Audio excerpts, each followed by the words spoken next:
بھائی نے کویسچن کیا کہ یہ کہا جاتا ہے کہ اولاد مرد کی قسمت کی ہے اور رزق عورت کے نصیب کا ہوتا ہے، کیا یہ صحیح ہے یا نہیں؟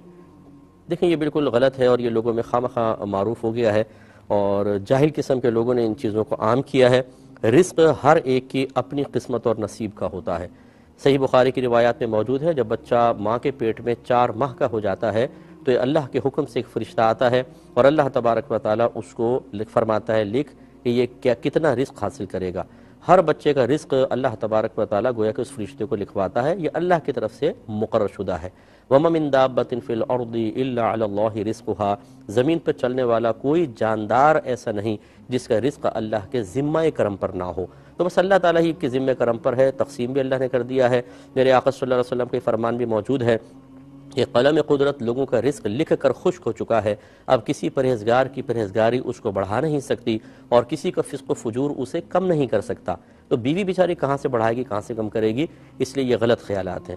دوسرا یہ کہنا کہ اولاد مرد کی قسمت کی ہے، یہ بھی غلط ہے۔ اولاد میاں بیوی دونوں کی قسمت کی ہوتی ہے، کیونکہ اولاد کو دونوں کی طرف منسوب کیا جاتا ہے، تو اللہ تعالیٰ ان دونوں کے لیے جو اولاد مقرر کرتا ہے، لڑکے ہیں لڑکیاں ہیں یا معاذ اللہ کوئی تیسری جنس ہے، یا مطلب بعض بچیوں کو بانجھ رکھا جاتا ہے، یہ اللہ کی طرف سے ان کے لیے ایک آزمائش ہے، اللہ تعالیٰ ان کو اس آزمائش میں پورا اترنے کی توفیق عطا فرمائے، تو یہ بھی غلط خیال ہے۔ اچھا اب یہ دیکھیے جو خاص طور پہ خواتین اس قسم کی باتیں کرتی نظر آتی ہیں، بہو گھر میں آئی، رزق میں کمی آئی تو کہتی ہے منحوس آ گئی۔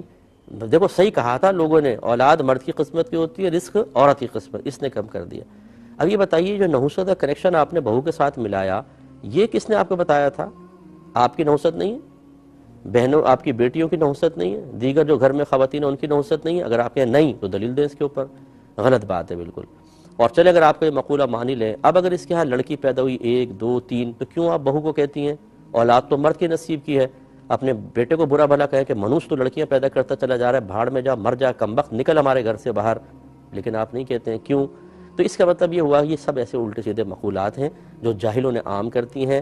اولاد اگر بچیاں پیدا ہوتی رہے، نہ عورت کا قصور ہے نہ بیٹے کا قصور ہے، یہ قصور ہے ہی نہیں، یہ تو اللہ کی رحمت ہے، اللہ تعالیٰ کی طرف سے ایک فضیلت ہے، انعام ہے، اس میں خوش ہونا چاہیے۔ اللہ نے دونوں کے لیے بچیاں عطا فرمائی ہیں، لہذا یہ خیالات بالکل غلط ہیں۔ لہذا یاد رکھیے جس نے آخر میں کلمہ پڑھ لیا، یہ تو نبی کریم نے فرمایا کہ جس نے پہلا جس کا کلام لا الہ الا اللہ اور آخری کلام لا الہ الا اللہ ہو وہ جنت میں جائے گا۔ تو ان کی والدہ نے کیا پہلا کلام لا الہ الا اللہ پڑھا تھا، یا یہ بس انہوں نے اپنے پاس سے ایک نکال لیا کہ آخری ٹائم میں کلمہ پڑھا تو ضرور جنت میں جائیں گے؟ دوسری بات یہ ہے کہ یہ بھی کوئی کنفرم نہیں ہوتا کہ آدمی پہلے اور بعد میں اگر کلمہ پڑھے گا تو ضرور جنت میں چلا جائے گا۔ اگر اس نے بیچ میں کوئی معاذ اللہ ثم معاذ اللہ کوئی ایسے قصور کیے ہیں جو حقوق و لباس سے تعلق رکھتے ہیں اور اللہ تعالیٰ چاہے تو اس پہ غرف فرمانا چاہے تو بالکل کر سکتا ہے، یہ کوئی اللہ تعالیٰ مجبور محض نہیں ہو گیا۔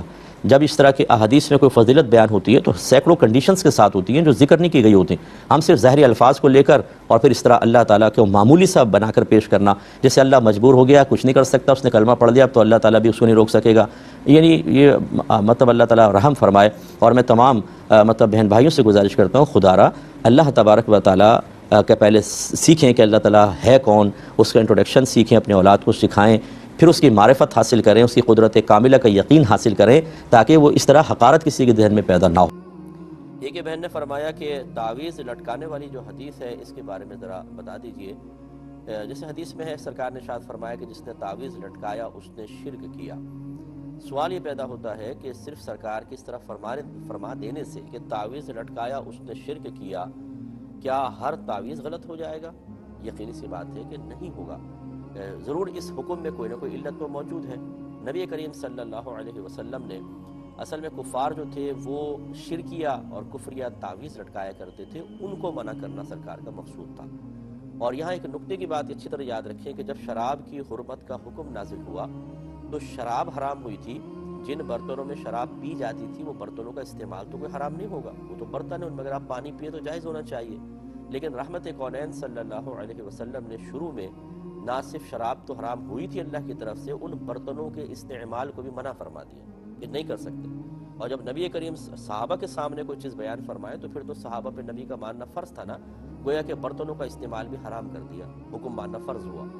جب کچھ عرصہ گزر گیا، اور یہ کیا اس میں حکمت کیا تھی کہ اگر سرکار اجازت مرحمت فرما دیتے تو جب انسان کسی چیز کا اگر کوئی عادی ہو کوئی شخص اور جس چیز کے ذریعے وہ اس ضرورت کو پورا کر رہا تھا وہ سامنے ہو تو اس کا اس دوسری چیز کی طرف دھیان جانا لازم ہے۔ چنانچہ سرکار نے ان برتنوں کے استعمال کو بھی منع فرما دیا کہ کسی کی توجہ ان برتنوں کی وجہ سے شراب کی طرف نہ جائے، اور ایسا نہ ہو کہ تقاضائے نفسانی اتنا زیادہ ہو کہ انسان شراب پینے پہ مجبور ہو جائے۔ جب یہ دیکھا کہ شراب سے دوری کا بالکل ماحول بن چکا ہے اور طبیعتیں اس کے ترک پر بالکل راضی ہو چکی ہیں، اور یہ اس سے شراب کے معاملے میں مخالفت قلب میں راسخ ہو چکی ہے، سرکار نے پھر برتنوں کے استعمال کی اجازت مرحمت فرمائی۔ یہ اچھی طرح ذہن میں رکھیں کہ جب یہ شرکیہ تعویذات استعمال ہو رہے تھے، نبی کریم صلی اللہ علیہ وسلم نے شرکیہ تعویذات کے استعمال کو تو وہ حرام ہی تھے، وہ تو منع فرمانا تھا۔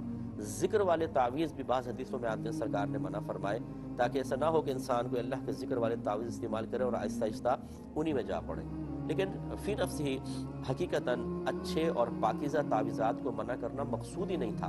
اصل تو ہے کفری اور شرکیہ کلمات پر مشتمل تعویذات۔ جب اللہ تعالیٰ کا نام ہم ویسے زبان سے ذکر کر سکتے ہیں، نبی کریم صلی اللہ علیہ وسلم اظہار معجزہ کے لیے کھانا سامنے رکھ کر کلام الہی پڑھ کر اس میں برکت پیدا فرما سکتے ہیں، یا اللہ تعالیٰ ہی برکت پیدا فرماتا ہے، سرکار وسیلہ بن گئے، تو پھر ان کلمات کو لکھنا کیسے گناہ ہو سکتا ہے؟ پھر انہیں گلے میں لٹکانا کیسے گناہ ہو سکتا ہے؟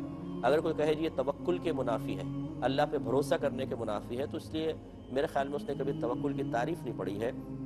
توکل کا مطلب ہوتا ہے کوشش کرنا اور انجام کو اللہ تبارک و تعالیٰ کے سپرد کر دینا، یعنی کوشش توکل کے منافی نہیں ہے۔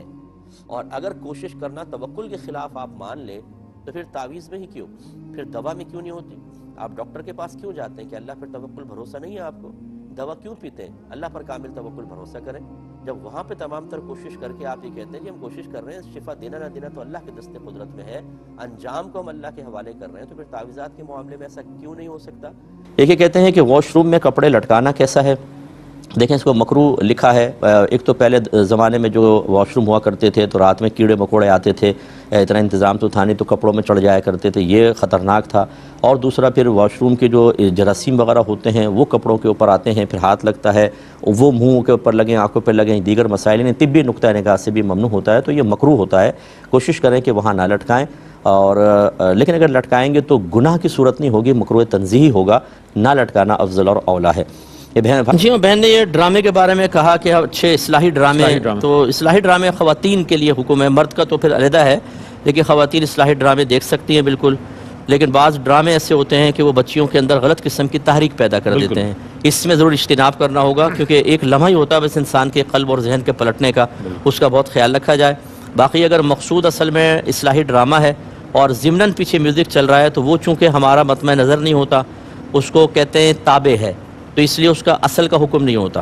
اس کو یوں سمجھ لیجئے کہ اگر میں اس طرف دیکھ رہا ہوں اور یہاں کوئی خاتون کھڑی ہیں تو میرے نظر کے دائرے میں یہ بھی آ ہی جائیں گی، لیکن کیا یہ نظر کے دائرے میں آنے سے میں گناہگار ہوں گا؟ نہیں، کیونکہ میں تو ادھر دیکھ رہا ہوں، فوکس نہیں، آپ کا فوکس وہاں نہیں ہے۔ تو اس کی گنجائش ایسے نکل سکتی ہے کہ ضمناً میوزک چل رہا ہو۔ خبروں میں بھی ہوتا ہے کہ کس چیز میں میوزک نہیں ہے، ہر چیز میں میوزک آ گیا ہے، جہاز میں بیٹھیں گے اس میں میوزک چل رہا ہوگا، تو کہاں سے بچے گا آدمی؟ تو وہ ہمارا اگر مطمع نظر نہیں ہے تو اس میں تو گناہگار نہیں ہوں گے، لیکن ڈرامے بہرحال بہت سوچ سمجھ کے خواتین کو دیکھنے چاہیے۔